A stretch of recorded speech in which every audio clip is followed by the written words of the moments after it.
Program obsahuje aj numerológiu a znamenia zverokruhu. Tieto dve metódy nemožno považovať v pravom slova zmysle za diagnostické metódy, pomôžu nám však odhaliť povahové črty a vlastnosti, ktoré boli človeku dané do vienka a isté dispozície k ochoreniam. Tieto informácie nám pomôžu nájsť tú správnu cestu k duši pacienta.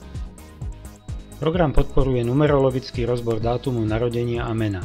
Pri rozbore dátumu narodenia umožňuje určiť a zobraziť symboliku životného čísla, primárneho čísla dňa, čísla roku, osobnú ročnú vibráciu, numerologickú mriežku a význam jej prázdnych a plných polí a prázdnych a plných rovín. Pri numerologickom rozbore mena určí osudové číslo mena a jemu priradenú symboliku. V dispozícii je tiež charakteristika krstného mena. Zaškrtnutím jednotlivých volieb terapeut určí, čo bude numerologický rozbor obsahovať. Kliknutím na tlačidlo Rozbor program vytvorí text numerologického rozboru. Do textu potom môžete čokoľvek dopísať alebo informácie, ktoré sa vám zdajú nepotrebné, vymazať a nakoniec o pacientovi vytlačiť.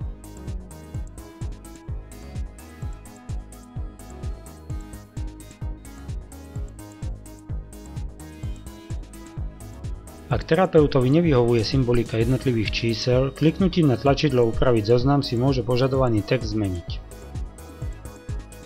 Po otvorení okna znamení zverokruhu program automaticky na základe dátumu narodenia určí znamenie, v ktorom sa pacient narodil.